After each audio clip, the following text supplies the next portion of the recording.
Everyone, good morning. গাছগুলোর অবস্থা একদম বেহাল হয়ে আছে, এত ঝড় এত বৃষ্টি। তো এই গাছগুলো দেখতে পাচ্ছি একটু উল্টে গেছে, এগুলো সব কিন্তু সাপোর্ট থেকে ছেড়ে যাচ্ছে। এত ঝড় হচ্ছে, বৃষ্টি হচ্ছে, মাঝে মাঝে ছাদে এসে চেক করে দেখতে হচ্ছে কোনো গাছ উল্টে গেল কিনা।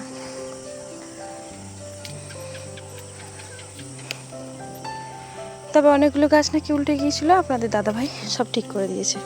এত বৃষ্টির পরে এই গাছের পাতাগুলো কেন ইয়েলো কালার এসছে নিজে বুঝি না।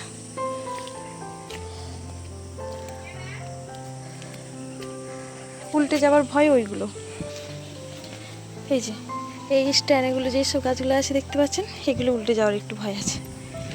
এখানে দেখতে পাচ্ছেন একটা কাত হয়ে আছে, ধারের জিনিস তো একটু বেশ ভয় লাগে জানেন, যদি উল্টে ওদিকে কারণ মানুষের গায়ে পড়ে যায়।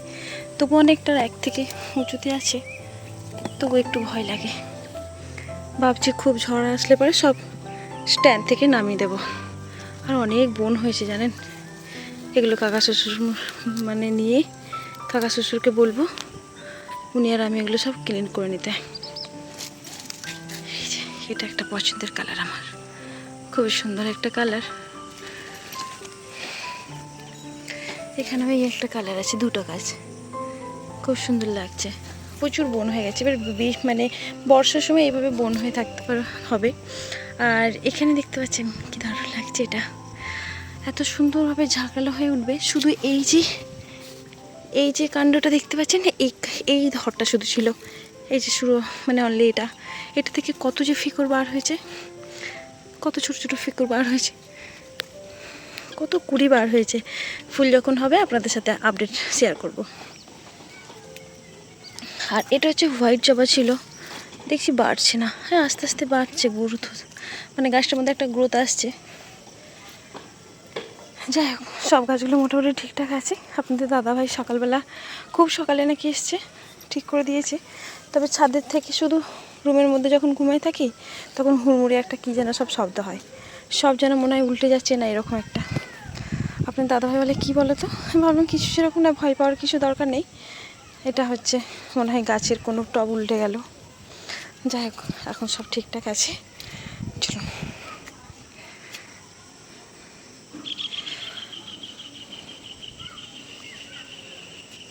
বৃষ্টি মানে গাছের জন্য একদম প্রাণপ্রিয়। বৃষ্টির জল গাছের জন্য খুব প্রিয় জানেন তো, যেহেতু বৃষ্টির জলের মধ্যে নাইট্রোজেন আছে, খুব ভালো গাছের জন্য। যাই হোক, এখানে আমাদের গাছগুলোকে দেখে আমার একটু মনটা ভালো লাগছে। চলুন এবার নিচে গিয়ে কাজ করা যাক।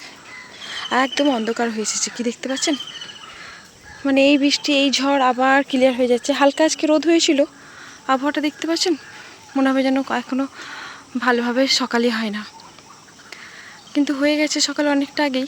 আবার ঝমঝমে বৃষ্টি আসবে না, দেখুন মেঘের অবস্থা একদমই খারাপ, তাই এরকম একটা লাগছে যে এখনও ভোর ভোর হয়ে আছে, কিন্তু সকালে অনেকটাই হয়েছে জানেন। যাই হোক, চলুন নিচে গিয়ে রান্নার কাজ আছে, রান্না কমপ্লিট করতে হবে। শাশুড়ি মা আছে, ওনার জন্য কিছু নাস্তা করতে হবে, আবার অনেক রকমের একটু রান্না করব। আজকে সবাই বাড়িতে আছে, কাকা শ্বশুর আপনাদের দাদাভাই সবাই আছে, তার সাথে শাশুড়ি মাও আছেন আমাদের সাথে। অনেক কিছু প্রায় ভাজাভুজি রান্না হবে। চলুন কিচেন রুমে আপনাদের সাথে দেখা হচ্ছে। কিচেন রুমে এসছি এবার, মানে সব কিছু রান্না বান্না করতে হবে। আর আপনাদের দাদাভাই গিয়েছিলেন বাজারে, সেখান থেকে দেখছি অনেক মোরলা মাছ নিয়ে এসছে। আর এই বর্ষার সময় মোরলা মাছ, পুঁটি মাছ এগুলো খুব পাওয়া যায়, খুব আমদানি হয়, তবে কিছুটা কম দাম থাকে। তবে কি বলুন তো, কম দাম থাকে না, দামটা ঠিক একই থাকে, তবে খুব টাটকা জিনিস একটা পাওয়া যায়। আর তার সাথে একটা বড় মাছও নিয়েছি দেখলাম। শাশুড়ি মা মোরলা মাছটা খেতে খুব ভালোবাসেন, আর আপনাদের দাদাভাই। এই ছোটো মাছগুলো যেমন খুব সহজে খাওয়া যায়, কিন্তু বাঁচতে বেশ ঝামেলা জানেন। আর সকালবেলা কাকা শ্বশুরমশাইকে বলেছিলাম আজকে যে আপনি আমাকে পারলে আদা রসুনগুলো ছোটো ছোটো করে কেটে দেবেন, আর দেখছি বেশ সকালবেলা উঠে করে দিয়েছে। আর এইগুলো এক্সট্রা কাজ, যেহেতু এগুলো করতে বেশ সময় লাগে, তাই ওনার দায়িত্বেও এটা দিয়েছিলাম। আর ওনাকে যদি একবার বলে দিই যে এগুলো আমাকে করে দিতে হবে, ঠিক সময় মতো হলেও করে দেবে। সকালবেলা না পারলেও সেই রাত্রিতে যখন 8টার সময় মানে রোড থেকে ফিরবে, তখন এসেও দেখি বসে বসে টিভি দেখবে আর আদা রসুনগুলো আমাকে করে দেবে। এটা একটা আমার কিন্তু খুব প্লাস পয়েন্ট। যাই হোক চলুন আস্তে আস্তে কিন্তু ছোট ছোট মাছগুলোকে বেছে নিই। অনেক ঝামেলার বেশ, এগুলো একটা একটা করে টানা পাখনা, তারপরে হচ্ছে কানখোর, এগুলো সব বাছতে গিয়ে বেশ সময় লাগবে। চলুন বেছে নেওয়া যাক।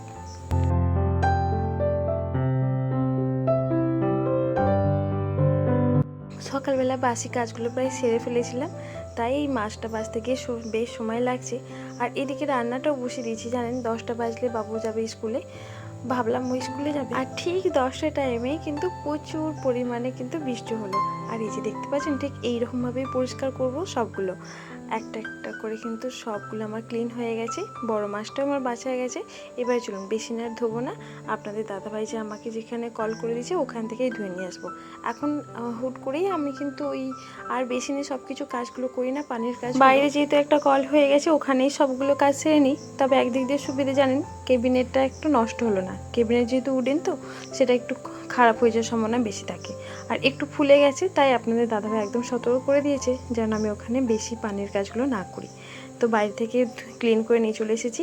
এবারে চলুন এই আজকের রান্নাগুলো সব কিন্তু গ্যাস ওভেনে করব। অন্যান্য দিন আপনারা হয়তো দেখেছেন যে আমি ইন্ডাকশান ওভেনে বেশি করতে, আজকে সমস্ত রান্নাগুলো ওভেনে করব, গ্যাস ওভেন। তবে এখানে কিন্তু গ্যাস ওভেনের কড়াই হাঁড়ি আমার সব আলাদা, আর ইন্ডাকশান ওভেনের সব কিন্তু কড়াই হাঁড়ি আলাদা। সব হাঁড়ি সব কড়াই কিন্তু ইন্ডাকশান ওভেন আবার বসে না। যাই হোক, আমার আজকে চুনো মাছ দিয়ে আলু দিয়ে রান্না হয়েছিল। মেনুতে ছিল ঢ্যাঁড়স দিয়ে আলু দিয়ে, পোস্ত দিয়ে আর মাছ দিয়ে, আর ছিল পটল ভাজা, বেগুন ভাজা, ডিম। আর এই যে চুনো মাছটা রান্নাটার কালারটা খুব সুন্দর হয়েছে। মাছ একটু ঝাল আর একটু তেল না বেশি দিলে ভালো লাগে না, তাই একটু তেলও বেশি দিয়েছিলাম আর ঝালটা একটু দিয়েছিলাম। তবে খুব দিই না, কারণ শাশুড়ি মা খেতে পারবে না, তো সেরকম হিসাব করেই দিয়েছিলাম। আজকের ভিডিওটা একদম ছোট করে আপনাদের সাথে শেয়ার করলাম। ভালো লাগলে অবশ্যই একটু লাইক আর একটু কমেন্ট করতে একদমই ভুলবেন না। আল্লাহ হাফেজ।